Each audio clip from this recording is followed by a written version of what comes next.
जय हिंद दोस्तों, आप सभी का स्वागत है जय हो स्टडी वनडे एग्ज़ाम्स की इस प्लेटफॉर्म पर। और मैंने आपको बताया था कि माउंटेन पासेस की जो हमारी सीरीज़ चल रही थी उसमें 3 पार्ट में हमें वीडियो को कवर करना था। तो पहला हमने कवर किया था जिसमें हिमाचल प्रदेश, जम्मू एंड कश्मीर और लद्दाख, और उसके साथ साथ हमने उत्तराखंड को देखा था। और दूसरा जो हमने स्टार्ट किया है वो उसमें हमने क्या कंप्लीट किया था, नॉर्थ ईस्ट को कंप्लीट किया था, पूर्वोत्तर भारत को। अब लास्ट जो हमारा बच गया था वो एक, मतलब मैंने आपको बताया था कि कुछ और ऐसे हिस्से हैं जहाँ पर आपको ये पासेस वगैरह देखना है, जिसमें हमारा कौन सा हिस्सा था, महाराष्ट्र हो गया, और इन्हीं को ही मेनली देखना था। क्योंकि एक पलक्कड़ गैप जो आपका पाल घाट गैप जिसे हम बोलते हैं वो केरला और तमिलनाडु के बीच में था। तो वो हमने जो पहाड़ों की श्रृंखला वाली माउंटेन रेंजेस वाली जो हमने वीडियो को देखा था उसमें वो कंप्लीट हो गया था। तो फिर अलग से यहाँ बताने की ज़रूरत नहीं थी। तो आज जो हमारा है ये छोटा ही टॉपिक है, बहुत ज़्यादा समय नहीं लेगा, और इससे एक लास्ट में एक भूमिका बांधूंगा आप लोगों के सामने, जो हम अगले वीडियो मिनरल्स के लिए स्टार्ट करेंगे, जिसमें हम कहाँ कहाँ लोहे अपने देश में उत्पन्न होते हैं, प्रोड्यूस होते हैं, कहाँ कोयला अपने देश में निकलता है। वो वीडियो बहुत इंपॉर्टेंट होता है, उसे भी हम आगे देखेंगे। तो चलिए अपना ये वाला टॉपिक अपना शुरू करते हैं। माउंटेन पास का ये आखिरी वीडियो है। देखिए, मान लीजिए आप मुंबई में हैं, ठीक है। तो मुंबई के बाद आपके पास 2 अच्छे जगह जाने का रास्ता होता है। एक आप पुणे जा सकते हैं, पुणे, और दूसरा आप जा सकते हैं नासिक, ठीक है। अब देखिए, अगर आप नासिक जाते हैं तो वहाँ पे एक पास को पार करना होता है, ठीक है। उस पास का नाम क्या है? उस पास का नाम है आपका थाल घाट। थाल घाट बोलते हैं इसको, या कसारा घाट पास बोलते हैं। तो देखिए, बात ऐसी है कि ये जो थाल घाट आप पास देख रहे हैं, ये थाल घाट पास है आपका। यहाँ पर बगल में कसारा घाट है। अब ये जो कसारा घाट है, ये कसारा इसलिए नाम पड़ा है क्योंकि यहाँ पर आप कभी गूगल मैप में देखेंगे तो कसारा एक आपको शहर जैसा दिखेगा, छोटा सा कस्बा टाउन जैसा दिखेगा, तो उसके नाम पे कसारा घाट नाम रख दिया। और थाल घाट यहाँ पे इसे बोलते ही हैं। तो ये आप पहुँच जाएंगे नासिक, ठीक है। अब नासिक जो है वो बहुत ही इम्पॉर्टेंट एक शहर भी हो जाता है। क्यों? क्योंकि नासिक के बगल से ही आपकी गोदावरी उत्पन्न होती है, गोदावरी प्रोड्यूस होती है, मतलब गोदावरी का ओरिजिन होता है, उद्गम होता है। अब गोदावरी नदी जब निकलती हैं तो उस जगह का क्या नाम है, वो हमारे एक द्वादश ज्योतिर्लिंग में से एक पढ़ते हैं। कौन से? त्र्यंबकेश्वर, ठीक है। आपको पता है त्र्यंबकेश्वर है और दूसरे महाबलेश्वर है। महाबलेश्वर से कृष्णा नदी निकलती है बगल से। तो यहाँ पर आपके हो गए त्र्यंबकेश्वर। अब ये त्र्यंबकेश्वर जो हैं, यहाँ पर गोदावरी नदी निकल रही है हमारी, ठीक है। और गोदावरी जब आगे निकलती हैं तो इसके बाद कौन कौन सी सहायक नदी इसमें मिलती है वो हमने पहले ही कवर कर लिया है वीडियो में। तो नदियों को हम डिटेल नहीं देखेंगे उतना।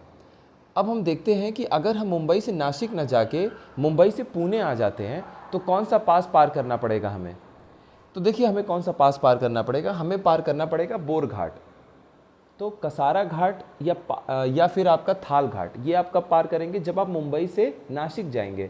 लेकिन अगर आप मुंबई से नासिक न जाके मुंबई से आप पुणे आएंगे तो आपको बोर घाट पार करना पड़ेगा। तो ये 2 घाट्स ऐसे थे जो इम्पॉर्टेंट थे। इनके अलावा हम ये भी देख लेते हैं।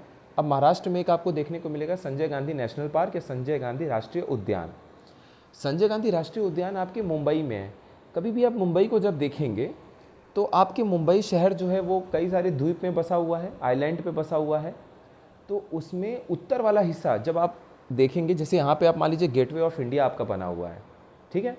तो जब आप ऊपर की तरफ नॉर्थ में देखेंगे मुंबई को, कभी गूगल मैप में या कभी आप जाएंगे वहाँ पे, तो वहाँ पर संजय गांधी राष्ट्रीय उद्यान मुंबई के लगभग उत्तर और बीच में कहीं नॉर्थ सेंट्रल में पड़ता है।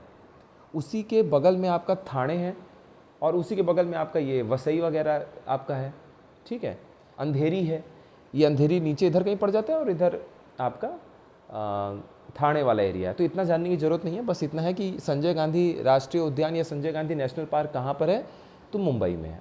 ये हमारा क्लियर हो गया। अब आप देखिए, एक और इम्पॉर्टेंट राष्ट्रीय उद्यान है जो हमें देखना पड़ेगा। ये थोड़ा सा पूरब साइड में है। इसका क्या नाम है? इसका नाम है तडोबा अंधारी राष्ट्रीय उद्यान, तडोबा अंधारी नेशनल पार्क। अब ये लगभग आप देखेंगे कि इसके बगल में ही आपका कुछ ही दूर पे चंद्रपुर पड़ता है। अब ये चंद्रपुर नाम आएगा दोबारा, कहाँ पर आएगा? चंद्रपुर आएगा जब हम लोहे के ओर के बारे में पढ़ेंगे, आयरन ओर के बारे में पढ़ेंगे कि लोहा कहाँ कहाँ से अपने देश में निकलता है। तो एक बेल्ट है, वो बेल्ट आपका लगभग ये ईस्ट जो पूरब एकदम पड़ता है आपका महाराष्ट्र, वहाँ से लेते हुए छत्तीसगढ़ के इस एरिया को कवर करता है। इस बेल्ट में आपको लोहा, कोयला, काफ़ी कुछ देखने को मिलता है। तो लोहे में कौन सा आपका एक इस बेल्ट में एरिया पड़ता है, चंद्रपुर पड़ता है महाराष्ट्र का।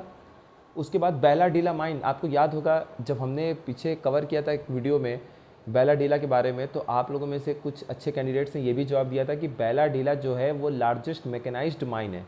मतलब लोहे, मतलब आप समझ लीजिए कि मैकेनाइज्ड का मतलब क्या हो गया, मशीन के द्वारा। तो सबसे बड़ा मशीन के द्वारा जो लोहे की खदान है, ठीक है, माइन है, वहाँ से आपको पता था, मैंने आपको बताया था कि वहाँ से जो कच्चा लोहा आयरन ओर है, वो आपका आयरन ओर वहाँ से एक्सपोर्ट किया जाता है कहाँ, वो एक पाइप के थ्रू या किसी भी तरीके से हम पहुँचाते हैं उसे विशाखापट्टनम तक, और विशाखापट्टनम से हम जापान वगैरह भेज रहे थे। हेमेटाइट की बड़ी अच्छी ओर थी, बहुत अच्छा क्वालिटी का लोहे पाया जाता है हमारे देश में। अब वहाँ पर ये भी बताया था आपको कि विशाखापट्टनम जो है वो हाल ही में आंध्र प्रदेश की राजधानी बनी है, क्योंकि उसके पहले अमराबाद बताया गया था। आंध्र प्रदेश ने बोला कि अमराबाद हमारा कैपिटल होगा, लेकिन फिर आंध्र प्रदेश ने बोला कि नहीं, फाइनली विशाखापट्टनम ही हमारा कैपिटल होगा। तो ये रीजन फिर से आएगा जब हम दोबारा लोहे के बारे में पढ़ेंगे, आयरन ओर के बारे में पढ़ेंगे। अब हम देख लेते हैं नासिक के ऊपर भी, अच्छा यहाँ भी हम देख लेते हैं। मैंने आपको पिछले वीडियोस में माउंटेन रेंजेस, जब हमने पर्वत श्रृंखला के बारे में पढ़ा था, तो ये भी बताया था कि कभी कभी ऐसे क्वेश्चन भी पूछ देते हैं कि कौन सा माउंटेन रेंज या कौन सी पर्वत श्रृंखला सिर्फ महाराष्ट्र में है, या फिर आपको दक्षिण से उत्तर, उत्तर से दक्षिण पर्वत श्रृंखलाओं को या माउंटेन रेंजेस को अरेंज करना है। तो देखिए 4 यहाँ माउंटेन रेंजेस आपको दिख रहे हैं। कौन कौन से? सतपुड़ा के नीचे देखिएगा, एक तो अजंता की पहाड़ियाँ हैं, उसके बाद आप देख रहे हैं सतमाला की पहाड़ियाँ हैं, उसके बाद आप देख रहे हैं यहाँ पर, ठीक है, बालाघाट है, और उसके बाद आप यहाँ पर देख रहे हैं हरिश्चंद्र रेंज है। तो दक्षिण से अगर आपको उत्तर की तरफ जाना होगा तो सबसे पहले हरिश्चंद्र की पहाड़ियाँ, फिर बालाघाट, फिर सतमाला, और उसके बाद अजंता। और इन चारों में सिर्फ सतमाला की पहाड़ियाँ, सतमाला हिल्स या सतमाला माउंटेन रेंज आपको देखने को मिलेगा, जो गुजरात और महाराष्ट्र दोनों में है। इतना याद रखिए कि सिर्फ महाराष्ट्र में नहीं है। तो अगर सिर्फ इन्हीं 4 पहाड़ों का नाम देके आपको बोले कि कौन सा महाराष्ट्र में, सिर्फ महाराष्ट्र में नहीं है, तो कौन सा हो जाएगा आपका? सतमाला। और अगर आपको बोले उत्तर से दक्षिण में लगाओ, तो सबसे पहले हो जाएगी अजंता की पहाड़ी, फिर सतमाला, फिर बालाघाट, और फिर हरिश्चंद्र की पहाड़ियाँ। और अगर दक्षिण से उत्तर हो गया तो हरिश्चंद्र, फिर बालाघाट, फिर सतमाला, और उसके बाद अजंता। ठीक, ये 4 पहाड़ियाँ हमें इसमें कवर करना था। अब उसके बाद आप यहाँ पर देखिए, सतपुड़ा को भी थोड़ा सा देख लेते हैं, क्योंकि महाराष्ट्र के एकदम ऊपर बॉर्डर पे होते हुए मध्य प्रदेश में आपका सतपुड़ा आगे बढ़ता है। तो इसका डिटेल हमने माउंटेन रेंज में कवर कर लिया है, तो उतना डिटेल नहीं देखेंगे, सिर्फ इतना देख लेते हैं कि एक पास और आपको सुनने को मिलेगा, आसिरगढ़ किला पास। आसिरगढ़ का किला यहाँ देखने को मिलेगा। देखिए एक शहर है फेमस बुरहानपुर, वो थोड़ी दूर पे इसके पड़ता है, और यहीं से आप देखेंगे कि तापी नदी उसके बगल से गुजरती है। तापी पे एक बहुत ही इंपॉर्टेंट सिटी है गुजरात में, उसका नाम क्या है? सूरत। देखिए यहाँ पे फ़ोन नंबर ये लिखा हुआ है, मैंने यहाँ लिखा हुआ है सूरत, ठीक है। और तापी का ओरिजिन कहाँ से होता है? नर्मदा का तो हमें पता है अमरकंटक से होता है, सोन नदी भी वहीं से निकली हुई है, लेकिन तापी कहाँ से निकली हुई है? तो तापी आप देखेंगे आपका मध्य प्रदेश में, ये आपका सतपुड़ा के ही थोड़े पास से आपका एक जगह है, ये है मुल्ताई रिजर्व फॉरेस्ट, बैतूल ज़िले में पड़ता है। बैतूल ज़िले में मुल्ताई रिजर्व फॉरेस्ट के पास से एकदम देखेंगे नॉर्मल तरीके से तापी का ओरिजिन होता है, बाद में जाके वो नदी काफ़ी बड़ी हो जाती है आगे बढ़ने के साथ ही। तो यहाँ से ये निकल गई तापी नदी। तो तापी का ओरिजिन कभी दे मुल्ताई रिजर्व फॉरेस्ट, तो बिल्कुल से एकदम चौंकना नहीं है, आपको पता है, क्योंकि कभी कभी क्वेश्चन को टफ बनाने के लिए ओरिजिन, उद्गम स्थल का बारे में भी पूछा जा सकता है आपसे। तो यहाँ पे हमें पता चल गया कि तापी कहाँ से निकली है। मुल्ताई आरक्षित वन क्षेत्र जो है, रिजर्व फॉरेस्ट है, कहाँ पे? बैतूल ज़िले में। बैतूल ज़िला नहीं भी याद करते हैं कोई बात नहीं है। और इस पे तापी पे एक इम्पॉर्टेंट शहर है, क्या नाम है उसका? सूरत। उसके बाद आसिरगढ़ का किला, ये जो पास है, ये कहाँ पर है? ये मध्य प्रदेश में है, और ये आप देख रहे हैं ये सतपुड़ा के ही पास में है। यहीं से थोड़ी दूर पे अगर आप कभी देखेंगे तो सतपुड़ा नेशनल पार्क, सतपुड़ा आपका राष्ट्रीय उद्यान जो है, ये भी वहीं है, थोड़ी दूर पे है, आसिरगढ़ किला के बगल से ही है। और यहीं बगल में आपका देखेंगे सतपुड़ा के बगल में इटारसी पड़ता है। तो कभी भी आप इटारसी से आप मान लीजिए नागपुर की तरफ आगे बढ़ते हैं, तो सतपुड़ा नेशनल पार्क से ही आपको उसके एरिया से गुजरना पड़ता है। बहुत ही अच्छा जगह है, कभी जाने का हो तो देखिएगा ज़रूर, बहुत अच्छा जगह है। तो इटारसी से आप जाते हैं, फिर यही आप चंद्रपुर जो मैंने आपको बताया, जो हम 1-2 दिन में पढ़ने वाले हैं, फिर आप चंद्रपुर आ सकते हैं। चंद्रपुर से फिर आप तेलंगाना में रामागुंडम होते हुए फिर ओंगोल, नेल्लोर, ओंगोल होते हुए आप तिरुपति जा सकते हैं। तो चलिए वो तो ट्रैवल की बात है। तो ये हमारे एग्ज़ाम के लिए इम्पॉर्टेंट टॉपिक था। तो इसमें हमने क्या क्या 2 इम्पॉर्टेंट टाइगर रिजर्व या राष्ट्रीय उद्यान नेशनल पार्क देखा है। एक है संजय गांधी राष्ट्रीय उद्यान नेशनल पार्क, और एक हमने देखा तडोबा अंधारी राष्ट्रीय उद्यान। दोनों कहाँ पड़ते हैं? महाराष्ट्र में। संजय गांधी नेशनल पार्क कहाँ पड़ता है? मुंबई में।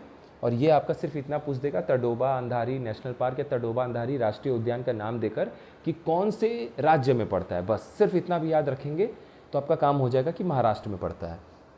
ये 4 पहाड़ों की श्रृंखलाएँ हैं, इनको उत्तर से दक्षिण या दक्षिण से उत्तर में आपसे बोल सकता है कि क्रमबद्ध तरीके से लगाइए, अरेंज करिए, तो आपको ये समझ में आ जाएगा कि अच्छा ठीक है। सबसे नीचे हरिश्चंद्र है, मान लीजिए आप दक्षिण से उत्तर की तरफ बढ़ते हैं तो सबसे नीचे आपका क्या पड़ जाएगा? हरिश्चंद्र। हरिश्चंद्र के ऊपर क्या पड़ेगा? बालाघाट। बालाघाट के ऊपर क्या पड़ेगा? सतमाला की पहाड़ी। और सतमाला की पहाड़ी के ऊपर आपका क्या पड़ेगा? अजंता की पहाड़ी। तो आपके यहाँ से ये कवर हो गया। सतपुड़ा में ही बगल में आप देखेंगे आसिरगढ़ किला, पास कभी दे दिया आपको, पूछ दिया तो कहाँ पर है? मध्य प्रदेश में। इतना भी याद रखेंगे आपका काम हो जाएगा। तापी नदी हमें पता है कि सतपुड़ा के नीचे ही बहती है, क्योंकि सतपुड़ा और नर्मदा के बीच में नर्मदा नदी सतपुड़ा और विंध्य की पहाड़ी के बीच में बहती है। तो तापी नदी कहाँ बहती है? सतपुड़ा से। सतपुड़ा के पास से निकलती है, नीचे नीचे बहते हुए जाती है। एक इम्पॉर्टेंट सिटी कौन सा है? सूरत है। और सतपुड़ा कहाँ से निकली है? मुल्ताई वन आरक्षित क्षेत्र जो है, मुल्ताई रिजर्व फॉरेस्ट, वहाँ से निकली हुई है। ये मुल्ताई रिजर्व फॉरेस्ट है, आप देख सकते हैं, मुल्ताई आरक्षित वन क्षेत्र है। और ये बैतूल ज़िले में, बैतूल ज़िला याद करने की कोई ज़रूरत नहीं है। तो ये आपका हो गया आज का ये हमारा टॉपिक। और हाँ, मुंबई से अगर आप नासिक जाते हैं तो आपको थाल घाट या कसारा घाट देखने को मिलता है। और अगर आप मुंबई से पुणे आते हैं तो फिर आपको कौन सा घाट देखने को मिलेगा? बोर घाट देखने को मिलेगा। तो ये हमारा टॉपिक आज कंप्लीट हो गया। अब हम जो स्टार्ट करेंगे वो हम लोगों का अगला टॉपिक होगा आपका मिनरल्स के ऊपर। बहुत इंपॉर्टेंट टॉपिक है, उसे अच्छे से देखिएगा। लोहे के बारे में, लोहे का और जो हम आयरन और देखेंगे, और कोयले का क्षेत्र, दोनों ही बहुत इंपॉर्टेंट है। मैंगनीज़ या कुछ और भी हो गया, जैसे उड़ीसा में कुछ और देख लेंगे आपका, जहाँ जहाँ एल्युमिनियम होता है, बॉक्साइट के ओर हो गए, तो वो हमारा कवर हो जाएगा। एक वीडियो में अगर ज़रूरत पड़ेगी तो आपका वो अप्रॉक्सीमेट और देख लेंगे जो इंपॉर्टेंट मिनरल होंगे। और जो इन पर फैक्ट आता है कि आयरन ओर को ये बताइए कि कौन से राज्य में सबसे अधिक होता है, कोयला क्षेत्र सबसे बड़ा कहाँ पर है, कहाँ पे सबसे अधिक कोयला प्रोड्यूस होता है। तो जो लेटेस्ट डेटा है वो एग्ज़ाम के 1 महीने पहले हम लोग देख लिया जाएगा, तो वो हमारा उसमें कवर हो जाएगा। अभी मान लीजिए कुछ बताया गया और कुछ दिन बाद, कुछ महीने बाद वो डेटा में अगर कुछ बदलाव होता है तो फिर से उसको अपडेट करना पड़ जाता है, तो सबसे अच्छा उसी समय देख लिया जाएगा। ये हमारा वीडियो आज का कंप्लीट हो जाता है। अब हम मिनरल्स के साथ मिलते हैं अगले वीडियो में, ठीक है? अच्छे से पढ़ते रहिए। बहुत बहुत धन्यवाद। जय हिंद।